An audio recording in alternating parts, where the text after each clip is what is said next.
We have 4 great speakers that are going to be coming up, so we're going to be losing one of those chairs, so sadly we lost one of them. Now, the importance about this panel is getting a sense of, and building on what David spoke about, how do you really make these PPPs work? Because PPPs can be a pain. That's just the reality of it. Unless you're in a situation where you have someone like a David, where again, relationships matter, people trust. So I'm going to ask David to please join me back on the stage, and also ask that we welcome to the stage Jerry Mabena, the CEO of Motsamayi Tourism Group. Jerry is also the chairman of Tourism Business Council of South Africa, so we're delighted to have the private sector side coming on. And he hates when I do this, but he's also South Africa's version of Denzel Washington. So we also have joining us as well the lovely CEO of SANParks, Hapiloe Sello, who just stood up a moment ago. Thank you, madam, for joining us. And we have joining us from Cape Nature, the Tourism Development and Public-Private Partnerships, Wilfred Williams. Please join us on stage. Excellent. Brilliant. Thank you very, very much.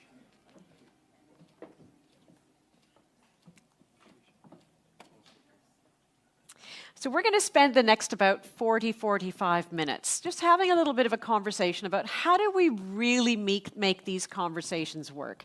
How do we honestly make them work? Everyone has your microphones? Brilliant. Excellent.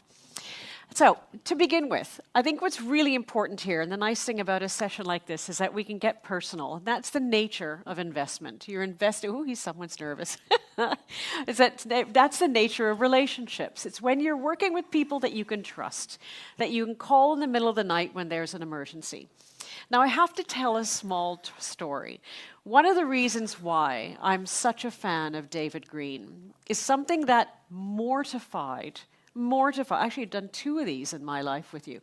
We met in 2008 when the V&A waterfront, as he explained, was going through a very tricky, unstable time. And I think my first words to you when we met on the cruise tourism strategy workshop, else not in Cape Town, was when you said, my name is David Green, and I'm with the V&A waterfront. Now, everyone had heard about this man named David Green showing up.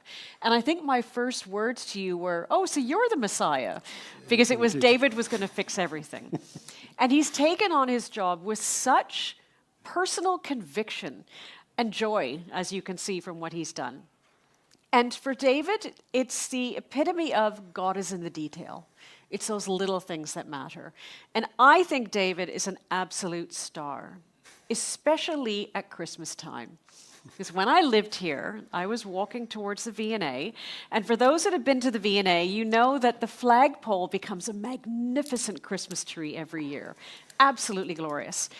And I was walking to the V&A waterfront, and it's Christmas, and all the lights are going up, and all the decorations are up, and I look at the Christmas tree, and I felt like, does everyone know how the Grinch stole Christmas? And little Betty Lou who gets really upset because the Grinch is stealing all the prizes. I felt like little Betty Lou because I look at the tree, and it's beautiful, but there was no star. And I wrote an email to David, and I just said, your tree is beautiful, but you can't make a wish on a tree that doesn't have a star. Now, again, my partner was just, you did what to the CEO of the waterfront? I received an email back, and he explained that basically one of the reasons why there wasn't a star is because of with Cape winds, if a star was hit by a wind stream in Cape Town, that star was going to take someone's head off. It would just turn it. And it was like, okay, I accept that, but you still can't wish on the Christmas tree. I then get photographs of his engineer and an email from Chantel Cole, another one, dear colleague and friend who's now not at the waterfront anymore, of photographs of all these different stars that you investigated around the world. And then I get this picture of a star going up on the tree. And he had created this magnificent star that the wind would go through. And every single year, literally every year, he sends me a photograph of the new Christmas tree of the V&A waterfront. With the star. With the star. Which means every year my partner's like, you are doing what to distract the attention of, and it was a baby bird last time that you helped me rescue. So, but the point is, That's what partnership is about. These infrastructure projects don't matter if they don't have a heartbeat in them. They don't matter. And that's why, to me, what is so fundamentally important, and I want to explore with all of you in terms of public-private partnership, it's the third P, which is people partnership. Because these projects don't work. No one wants a job. They want dignity. They want respect. They want participation. They want pride. And that's where I'm going to start with you, Denzel, and ask you, please, firstly, can you explain the name of your company? Oh, gosh. Good afternoon, everyone. Our company is called Motsamayi Tourism because we were birthed out of a company called Tebe. And that particular company was actually founded by, among others, Nelson Mandela. And when we shifted from Tebe into the new phase of our business, which is we then wanted to create that link with the legacy of Nelson Mandela, and hence the name Motsamayi, which is the name that he went by when he was on the run away from the police. And that's the name that was on his passport when he was arrested in Hawick. And the beauty of the name also is that it's also a traveler in Setswana, one of our languages. So as a travel and tourism business, it kind of worked both ways. We kept the legacy of Mandela in the organization, but we also kind of were able to bring in the fact that we're a travel business in one of our own vernaculars. Thank you. Thank you.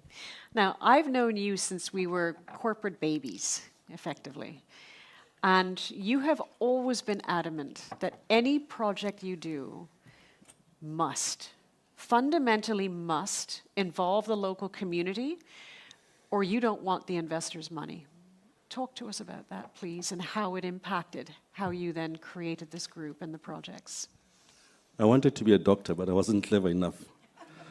So the next thing that I could do was go into business, but the only way of doing business in a manner that helps people was to find a way of expressing really one of my values, which is uplifting and improving people's lives.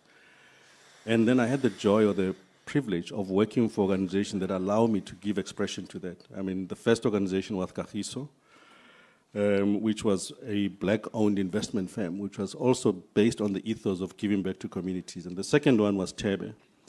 And I think for me, working for those two organizations was an opportunity to do things that are one, I think David puts it nicely, that it's got a profit motive, but the profit motive is not the be-all and end-all. And for me, the upliftment of communities was a big part. More than that, it was kind of one of those things that and I'm going to call myself privileged in this phase because it's privileged to be in the position that I'm in, black person in South Africa. It's my responsibility to uplift other black people or other communities that are in destitute conditions. So that's really how I find expression in all of this. Brilliant. And when you were looking at some of the projects in your portfolio, whether it was Shalati or it was the Kruger Untamed, correct? It was you went through some investors, which shall remain nameless, but you were extremely uncomfortable in taking some on unless they met certain ethical and community impact imperatives. What were those imperatives? I think it was important for us to be aligned in terms of values. Upliftment of community is a big part of our life. So if it's sacrificed in the interest of pure profit, I think for us there's a misalignment right there. Because I would want to do things that improve the lives, and my shareholders will then just want the profit. And I just always find that I couldn't handle that. And it was interesting because you, at a visceral level, couldn't handle it either, and then you put the decision in place. I'm going to turn now to you, Hapiloe, in terms of SANParks, because equally, your stakeholders have four legs. Many of them have tails. And it's about making sure that the investment impact is shared by them as well. We're talking about models for private-public people and small creature partners. How do you make that model work? What has worked for SANParks to enable it to grow the way it has and maintain and actually elevate its asset value? Thank you. So this is on. Okay. Denzel, thank you for those comments as well. You'll name the rest of us Anita after this. Good afternoon to everyone. Just a very brief introduction about South African national parks. We run 21 national parks across the country. The best known is just behind you, Table Mountain National Park, as well as Kruger National Park, and several others.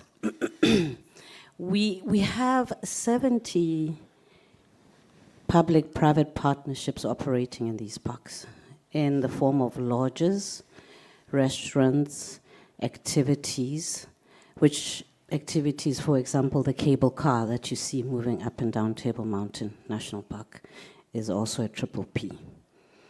And our model as a state-owned entity is, well, let me start by saying our mandate is conservation of biodiversity as well as cultural heritage, but mostly biodiversity. That's the primary mandate. And we have successfully run an organization where 80% of our revenue is generated by our ecotourism activities. So we don't necessarily depend on the fiscus to fulfill our mandate for conservation. So we take the tourism revenues and invest them into fulfilling our mandate. So that's basically the business model. And where triple Ps come in, the private sector, we started a commercialization strategy 25 years plus ago that we have learned a lot from, we've improved over the years, and perhaps later on I'll talk more about what it is we're going to do in the future. And over the years, that commercialization strategy created these triple Ps that I've referred to earlier. Over the years, these triple Ps have grown to contribute about 10% to our revenue, which roughly works out to about 2 billion in the past 2 decades. So that is the value that not only ecotourism has had in terms of fulfilling the conservation mandate, but as well the partnership between the public and private sector has had, directly impacting on our ability to meet our mandate. Brilliant. And it's amazing, as to your point, the SANParks is a very large organization. It's a jewel. And the recognition and the appreciation for it is immense. And congratulations on your recent launch of your new vision as well, which very much calls out the importance of community must be a part of this as a participant and as a carrier of the pride of the parks that we have. Brilliant. Thank you very much. Wilfred, from your perspective, I'd love to hear how you bring the communities into Cape Nature as your stakeholders and partners. Thanks, Anita. Good afternoon, everybody. As I was coming here this morning, my first meeting was down the road at our attorney's Cliff Decker. So we also have a legacy with previous President Mandela. In the early 2000s, he became aware that he's got a holiday home at the Hoop Nature Reserve. It was an old house where President P.V. Botha and de Klerk visited for holiday purposes. It's in a World Heritage Site. And at the time, he said, nope, I'm never coming there. And let's open the house for the people of South Africa. We embarked on a private partnership with Natural Selections, and I see Tim is in here. It wasn't an easy road at the beginning, but it is a successful road. We currently have 8 triple Ps operating within a presidential poverty node. Our contribution to the local economy is roughly close to R1 billion. We employ 150 people permanently from that local community. And one of the reasons I came here early this morning is our community beneficiation model. Is that it's all good and well that we contribute to the local economy, we employ people out of the Overberg district, but we've now signed a trust with the local employees. We are going to use government money by way of an EPWP program in community wages, where we now signing over 20% of the work collections into the hands of a Zavali trust that we've created, and that is the share that the community by virtue of the employees, will hold into that entity. So they both have an incentive to work hard within that entity. They're not only going to get a wages, but there's direct financial benefit at the end of the day. It has been a long road with Triple Ps at Cape Nature. I mean, I think we've learned the lessons the hard way. COVID taught us different lessons. We now successfully generating revenue at a percentage of what the private sector is making, aside from our annual concession agreements and the fees that we generate. And all of that money goes back into conservation. Yeah. Brilliant. Excellent. Thank you very much. We have 4 superb examples of models that work. Now, I must say, I'm at the risk of breaching protocol at the moment, but I'm looking at an empty chair. And there's someone here in the room that I know is masterful at letting the private sector have the space and the oxygen they need to go and make an impact. Would anyone else in the room want Honourable Minister de Lille to take the extra chair on the stage?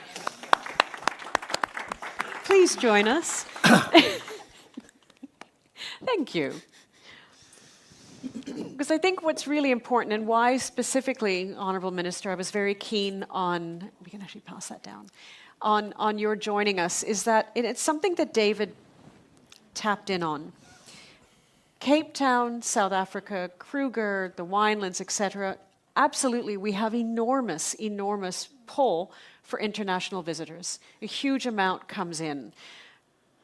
They're impacted by seasonality, we know that. They're impacted by mobility, we know that. But very importantly, it's the psychological welcome that matters.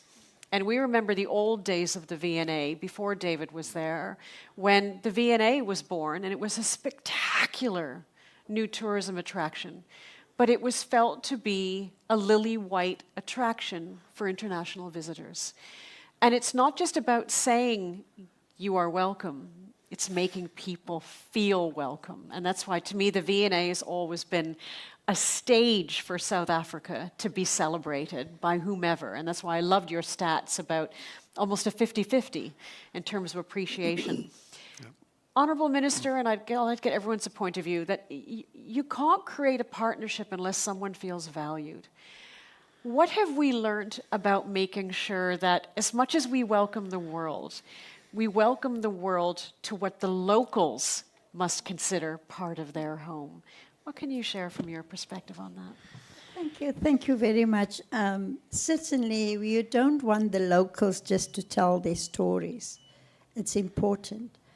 But we also have to be proud of our history, of our heritage. Because one day I got onto the red bus with a golf cap on and a little boy with me, trying to disguise myself. And we were on this bus, and as we were driving through Cape Town and up Table Mountain, I was listening to the history. And I thought to myself, who wrote this history? And afterwards, I did make contact and say, there's some missing pieces in the history. It must be an inclusive history. In fact, it was around the time when people claimed that Cape Town is 350 years old. And there was a statue down here. We were Founders Day, 6th of April, 1652. And I said, no, we were not found, we were here. And that must be included in the history. But I think the way the waterfront have developed over the years is that it's not just a place for shopping. You can come down to the food court and you can sample any type of cuisine. You know, from the townships, from the Boerkaap here, Cook Sisters and curries and that. But also the place of enjoyment. So on Saturdays and Sundays and even during the week, there are local artists performing there. And so their followers will come to the waterfront to come and listen to them. And it's all free. And that for me is the good example of the waterfront in keeping, it's an outing for many Cape Townians to come to the waterfront. About a year ago, we also partnered with the waterfront. I wanted to bring out, we've got many shelters around Cape Town for abused women and children. And I wanted to bring them out to come and experience the waterfront, to the aquarium. And David organized all of that. And then I engaged with the hospitality sector. And from here, we took them for lunch at Bismillah in the Boerkaap. So it's that kind of interaction. Now, my personal approach is I ask, and you can either say yes or no. And that is what I always, when approaching the private sector, is to say, I need your help. I never come there, arrogant government, we know everything. And if you approach the private sector by saying, I need your help, that's when you get the response that bring that collaboration. So the waterfront is a great success story for all Cape Townians, except New Year's Eve. Don't come in by car because you're never going to get out. And you will see Cape Townians from all over flocking to the waterfront. So the waterfront is one place where the private sector benefit is that all restaurants are full that night. The other benefit is that you can see the demography of Cape Town reflected. You will get people from Gugulethu, from Mitchell's Plain, from Kemps Bay, from Sea Point. And for me, David, that is the wonder of the waterfront. Thank you. Madam, you mentioned something very important, because ultimately you're picking up the phone and calling David and saying, I want to bring these women. And he never said no to me. Because it means by implication, he wasn't thinking, but they're not going to spend any money. But they're not going to be doing this, they're not going to be doing that. I'd like to understand from each of our speakers, how do you sell that case? When it comes to the model of being able to bring investors in, how do you get them to believe that the KPI of, because it's the right thing to do, is bankable? How do you do that? From a SANParks perspective, please. I'm going to try and find the right way of saying this, but conserving natural assets is difficult globally. The funding of the act of conservation across the world is a perennial challenge. Then you also have to deal, let's talk about our context of South Africa, or most of Africa, with communities who then, to them, conservation without benefit sharing is a hard sell. And so we have no option to hold on to the social license for the business of conservation. We need to find measures of inclusivity. People protect what is important to them, whether we like it or not. Let's just speak about the Kruger National Park. There's plus minus about, Kruger National Park, just to give you a context, is 2 million hectares over 2 provinces. And surrounding that 2 million hectares is plus minus, depending on who's counting, 6 to 7 million people. These are communities that are afflicted with the socioeconomic challenges of South Africa as we know them: youth unemployment, poverty, and inequality. And these are communities to which we, as the protectors of this 2 million hectares, have to ensure we have a partnership that benefits them. Because otherwise, the question is, why should I then treat this as a sacred space? Why can't I cut this fence? Why can't I hunt these animals? To really put it very frankly. And so we need to constantly be looking at improving our models for community beneficiation. And when we put out, as I said earlier on, over the 25 years, we have learned a lot in terms of our public partnerships, public-private partnerships. And we keep improving, and the stakes are getting higher and higher. And so when we put out invitations for people to bid for these opportunities for business within our organization, within the national parks, they need to understand that you cannot come in with a hard-nosed business objective which does not understand inclusivity. Indeed. And that inclusivity has to come in a number of initiatives. The model has to be quite innovative.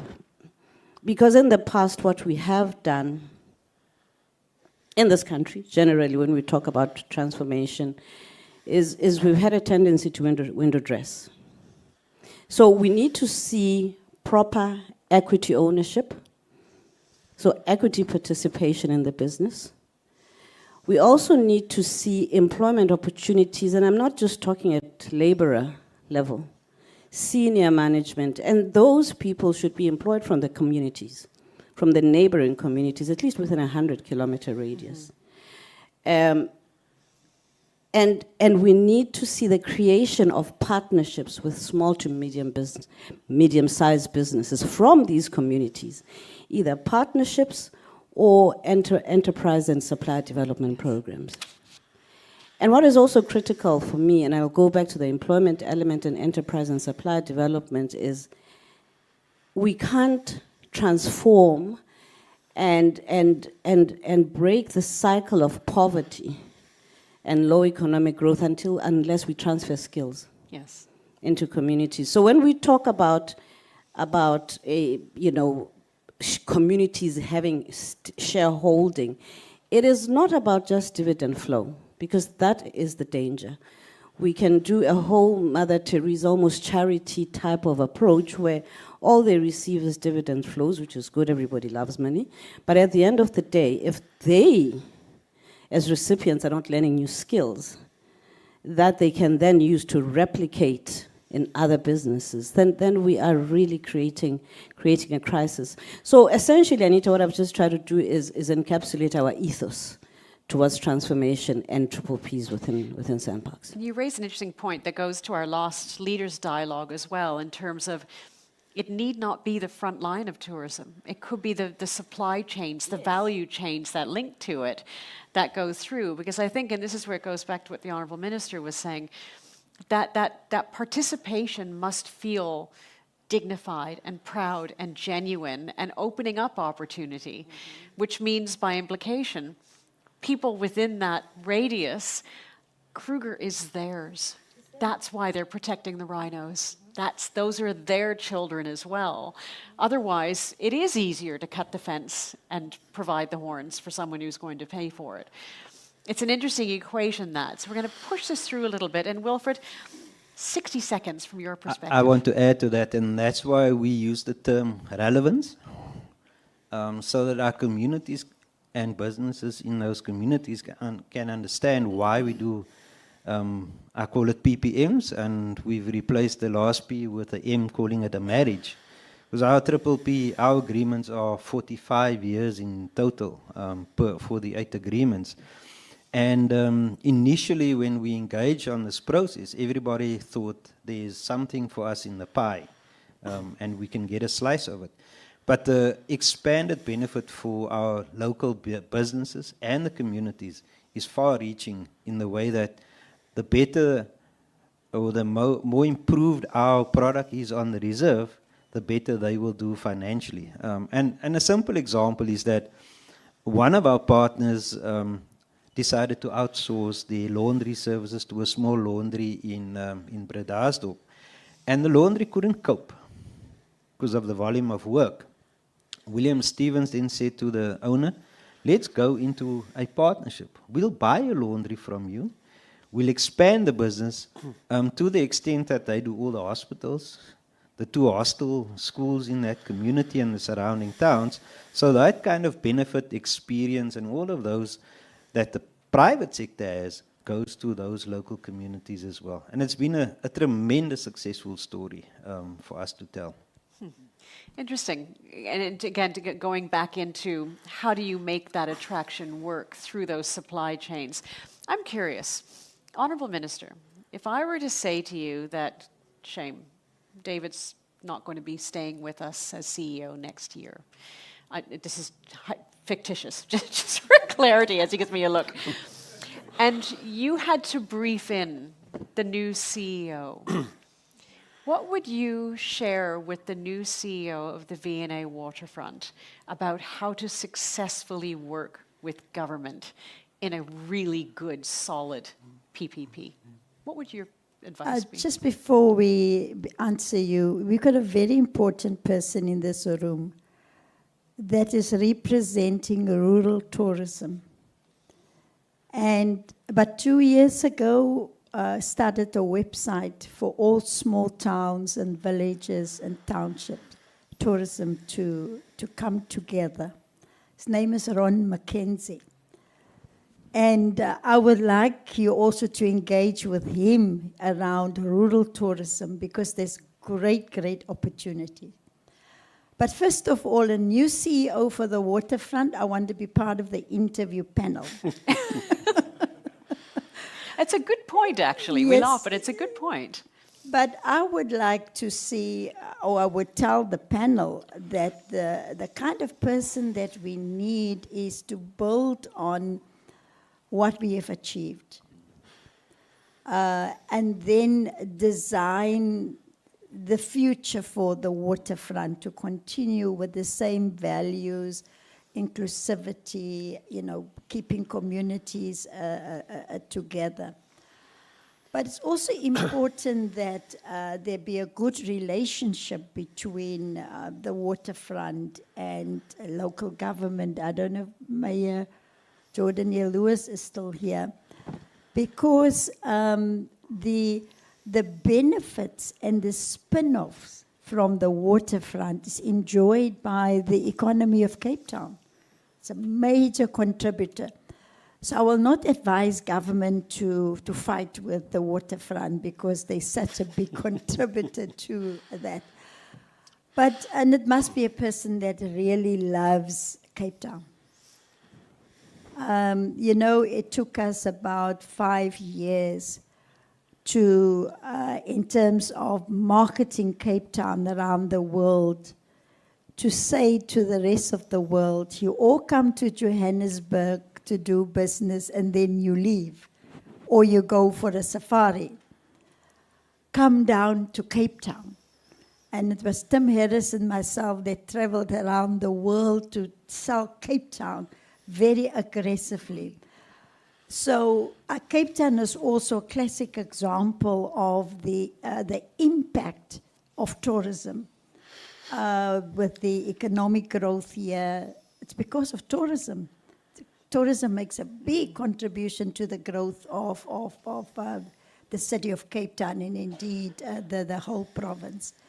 So, David, I don't hope that you leave soon, but if the day comes, I want to be on the panel. It was to that point, and thank you very much for that. And Rodney, we're going to have you participating, as you and I had a conversation earlier.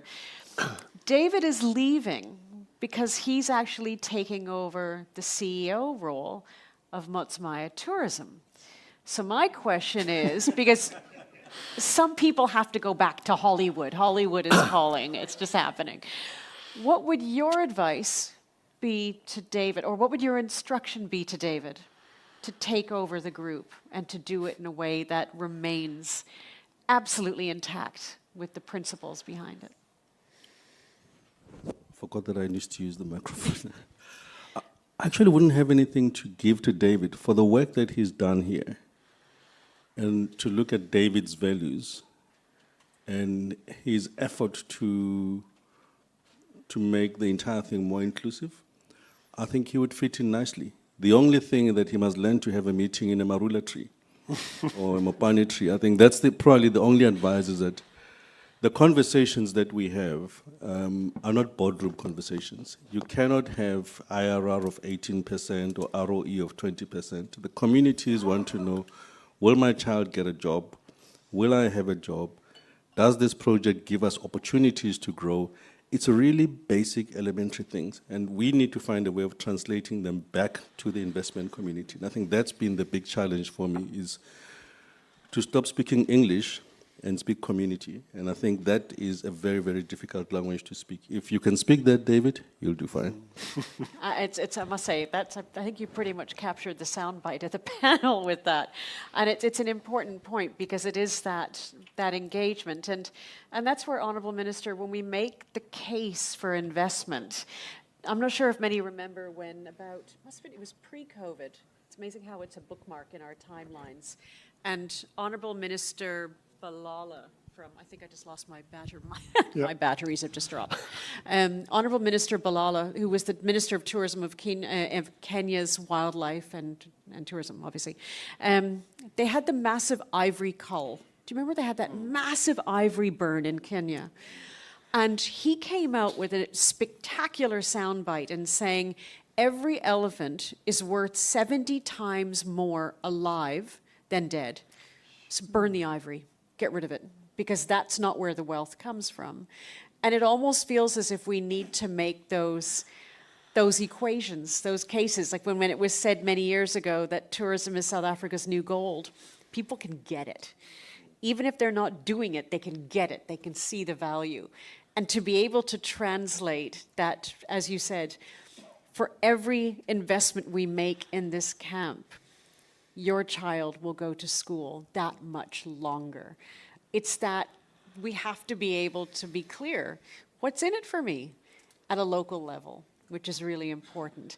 So if we look at then the models of PPP and going forward with all of this and looking at, again, all creatures great and small, we have the last 12 minutes of the panel before everyone goes off for feeding time. And I want to get a sense of, and I'm going to start with you, Honourable Minister, if we look at the real critical areas of success, we have the language. PPP is a bit like sustainability, quite honestly. It's language that's lost its credibility in a lot of ways. You've always been very, very clear. It's not government's job to create the jobs. It's government's job to enable it. If you look at it from the point of view of your wish coming out of this summit, what is the one wish you would have on shifting understanding about how to make PPP really work? Unedited, unfiltered, no diplomatic shield. Well, like I said this morning, from the 1st of June 2025, what came into effect is a big policy shift. Policy shift where triple Ps is no longer taking 2 years just to put together. But we're also giving investors an opportunity to come with innovative funding models, how you want to spend your money. Build, operate, and transfer. We are busy packaging now. There are many government-owned resorts all over the country. It should have never been managed and operated by government because they've run them into the ground. So we want to put them all together in one project in partnership with the private sector. To say to the private sector, and that could be also big value for our communities to use these resorts, is that repair them, fix them, operate them. Government must get some dividend, but government mustn't manage and operate those facilities. So we're busy packaging all of those facilities into one project. And then I will come to the private sector and say, let's talk about how. And those resorts are owned by local government, by provincial government, by national government. But I will engage at that level to make this project a success. That's just one example of how we have shifted policy from government want to do everything to saying to the private sector, let's work together. Thank you. Indeed. You've raised an important point there, and I actually want to now bring Rodney in, because you were speaking, come join us. Bring a chair, come join us. You were speaking earlier when we were talking at the break about young people and making sure that young people, because whether it's in urban centers, but especially in the rural communities, keeping those communities together is about keeping the communities at home. What can you share with us about what you wanted to share with us? Well, thank you for bringing me up here. Just some quick background. I want to thank the Minister for bringing everyone together and the team for making it happen. The reason I want to thank you is that I believe that there are communities out there that are going to benefit from today. I really think you've brought together people who are change makers and creators. So I'm very excited about it. Something that happens when you invest in a country, you invest in people.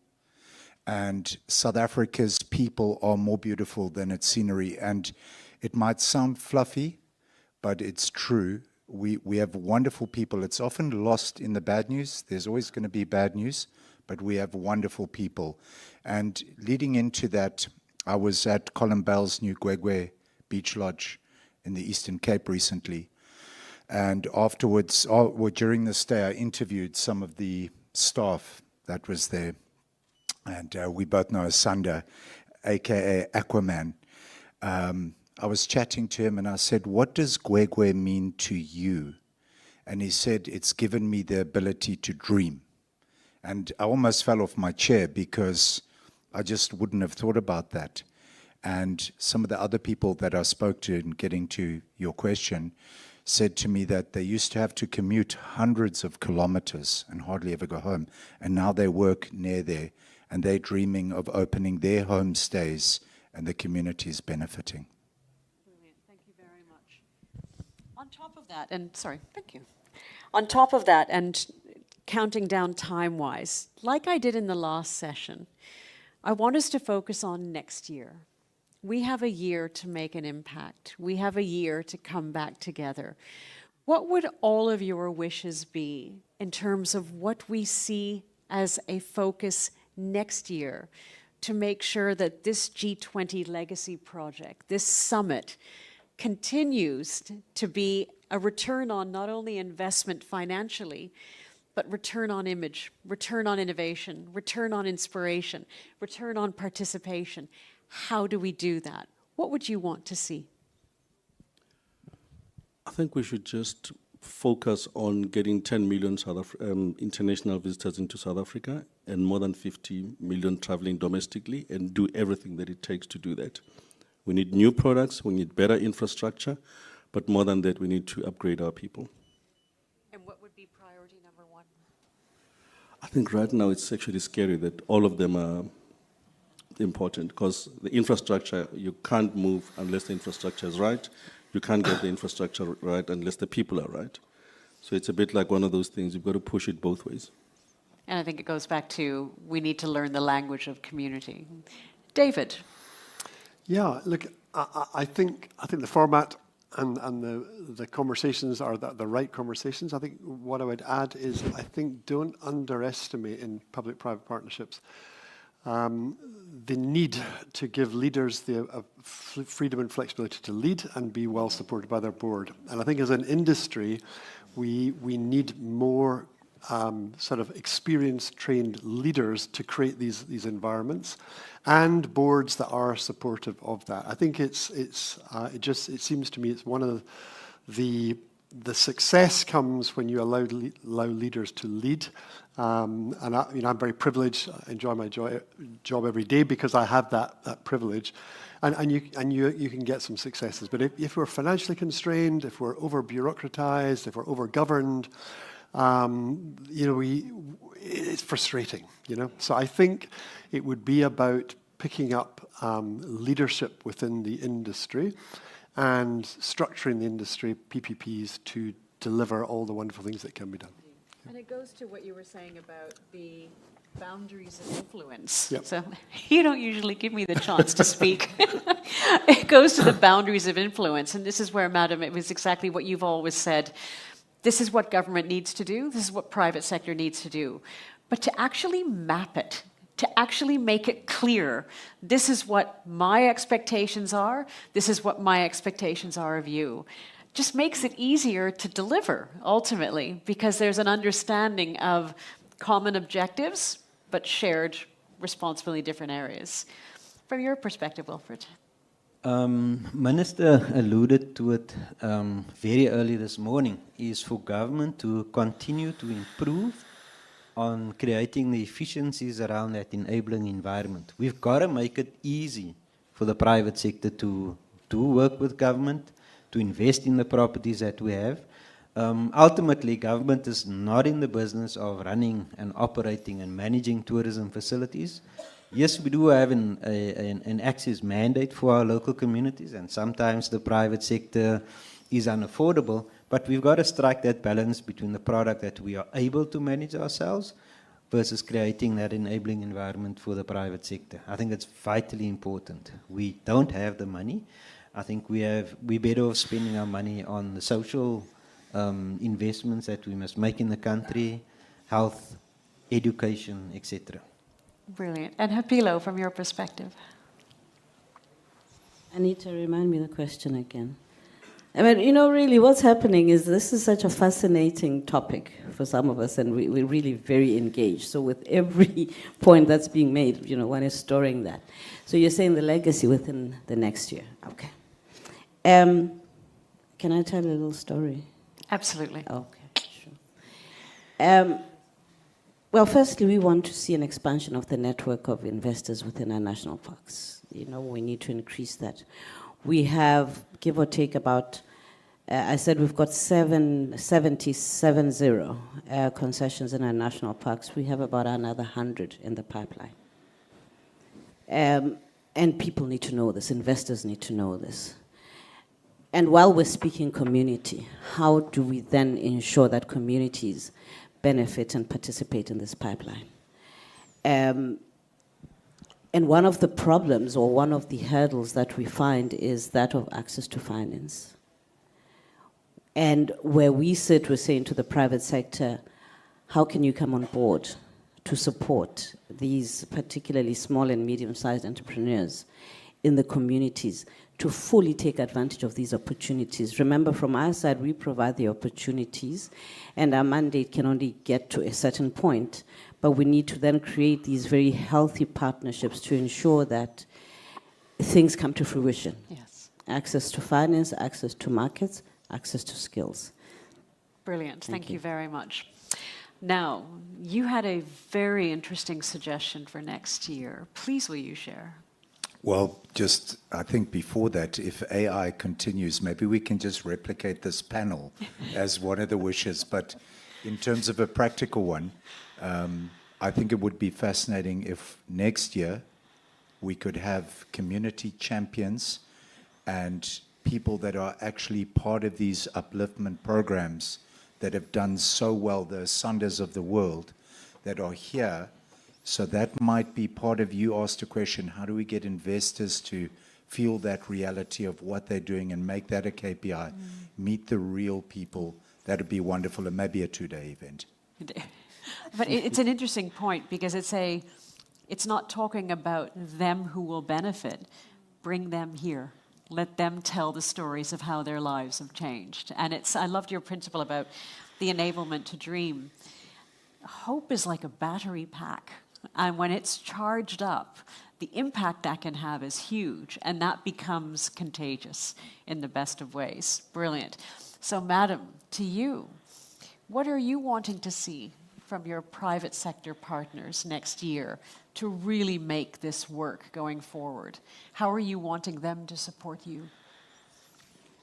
I think You know, sometimes the private sector can be very modest in what they are actually doing. I would just wish that we can know more, like, let's take training, that you advertise more what kind of training you are doing, so that we don't, as government, duplicate or wanting to do the same. You know, just yesterday, just with 5 of our sponsors, I had a meeting and discover the kind of training that they are doing already. You know, the partnerships with the groups like Harambee. We also work as government with Harambee.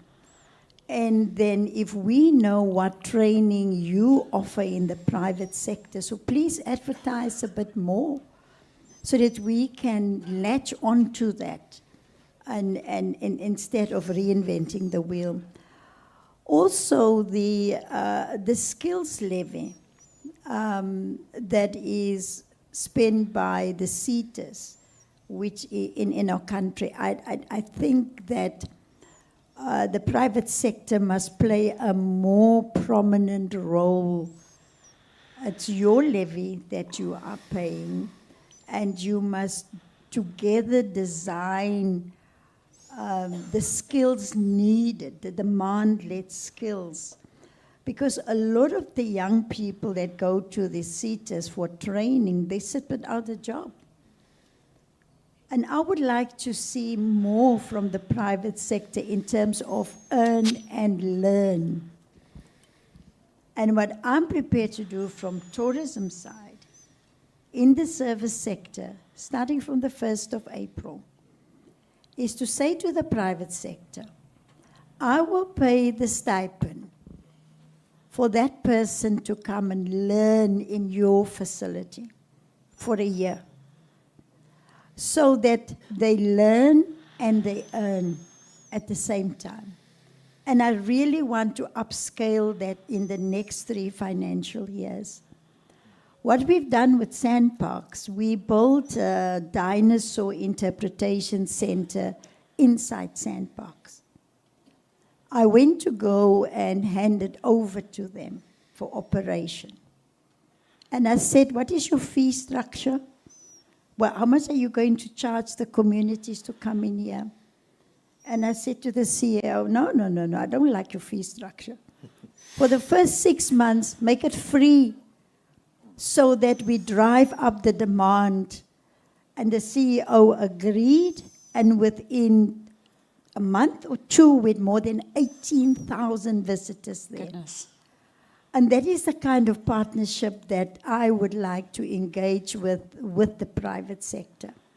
And please feel free, I'll give you my cell number. Please feel free to contact me directly so that we can, I don't want you to go from pillar to post, because that's what's normally happening in government. You get sent here, you get sent there. I'll give you my cell number, 084 777 2065, and contact me directly, and I will then direct you where to go in government. I think government has got a reputation, Anita, that we don't get things done. We don't return phone calls, we don't respond to emails, and it's really, with the government of national unity that we have now, we want to improve implementation and accessibility. I want to be accessible to this sector all the time. There's one gentleman sitting at the back there, Michael Tolman. I was in my office for a week, and he complained to me about something. I said, where are you? I'm speaking from London. I said, when are you back from London? And I think it was a week or so later. And I said, can you do this? And we agreed. So there are all the people in this room, I know you are committed to making tourism become a real accelerator for economic growth. But the buck stops here. The buck stops here. We talked about accountability and responsibility. So I'll give you my cell number. If there's anything from the government side that you want fixed, I will help you. Thank you very much. And you make a really interesting point, and thank you for sharing your number. I'm sure your network is wondering, why is there a surge suddenly in this number? Say my number on the radio sometimes. Because I think what's important is what you've said, which is really interesting. The opportunities for learning, they exist. How can government help scale it up? So that's there's no point in creating more institutions. How do we scale up those institutions through that part? It's a brilliant idea. On that note, I ask you all, please, to give a very warm hand to our two very special guests added on to the panel and to our panel for taking us through this conversation and keeping it very real. So thank you very much for joining us.